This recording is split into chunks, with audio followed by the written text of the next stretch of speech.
Now, we watched War of the Roses, and in order to properly review this movie and talk about it, I have to set the stage for you. And the way it happened was we were watching something else, and the preview came on, and my mother turned to me when she saw the title, and she was so excited. I can't describe the way her face lit up to talk about the original. War of the Roses being remade with Benedict Cumberbatch and some other people. I don't know. That movie looks kind of crazy.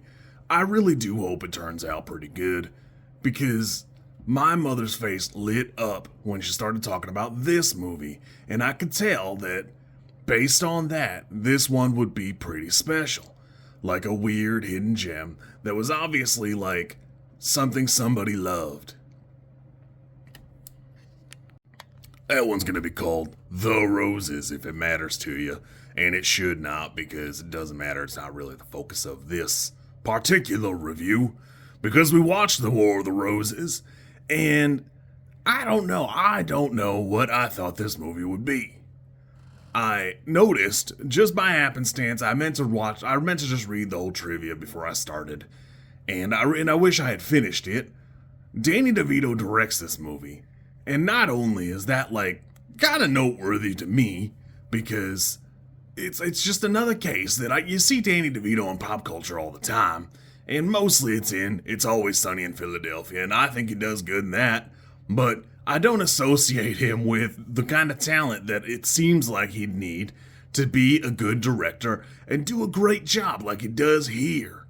This movie's so good. Everything is framed right, it's boxed, and while the lighting techniques seem dated, or like, if Michael Douglas turns on the light next to his bed, the whole room lights up to make it, look good. It's all just that good. I don't know. There's like a certain charm to it that, like, even though it's kind of dated and quirky, it's hard not to love for me. The movie stars Michael Douglas, Kathleen Turner, and Danny DeVito is also in the film. And I gotta be honest with you, it's funny because I see these people every now and again. Kathleen Turner a little bit less, and Michael Douglas been in some Marvel things. But, like, It's like I watched their origin story, and I acknowledge that they were all in other things.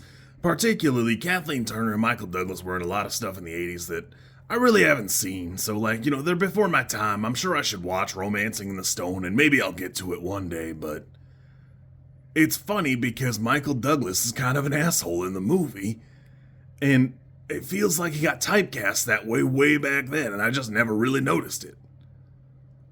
This movie's so great.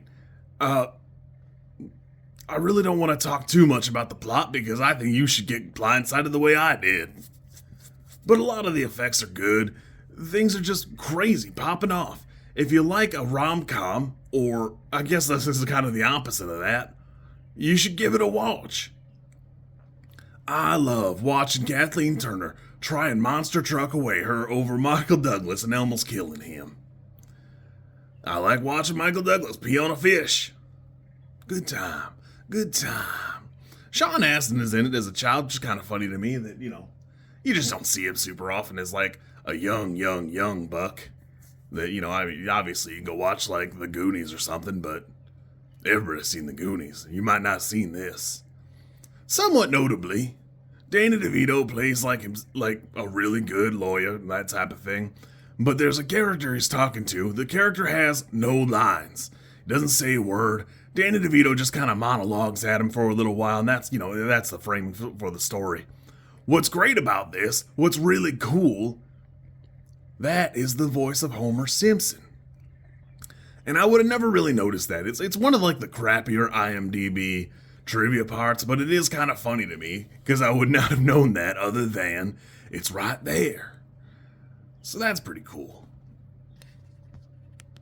Without giving anything away, Danny DeVito talks about it in an interview where he says, no, they talked about some alternative endings, but really it just isn't in the cards for the character. So I appreciate the ability to commit to it.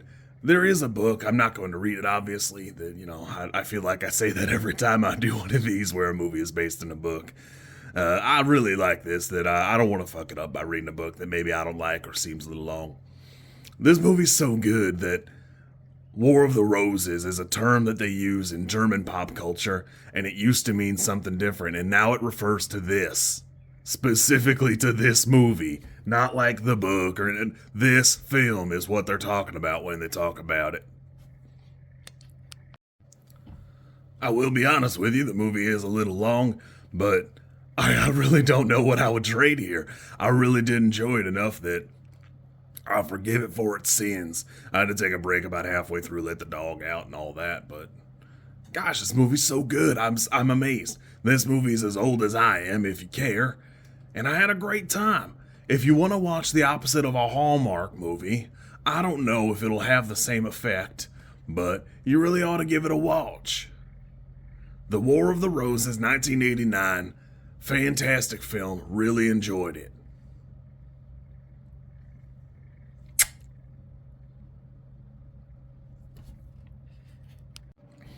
The Roses comes out this August, supposedly. I hope it's pretty good, although I will be surprised if it captures the spice that the original had. And it could always be a little bit closer to the book. I don't know anything about that myself, but I hope it's a little bit like this, because this is so good. I hope it has that intensity, that fire, that spice.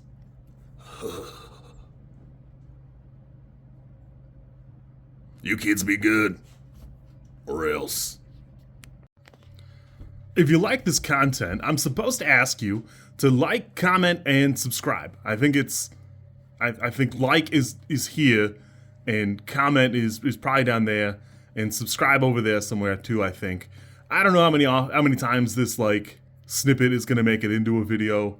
Everybody says you should do it this way, and I always thought it was just like an annoying thing other YouTubers did.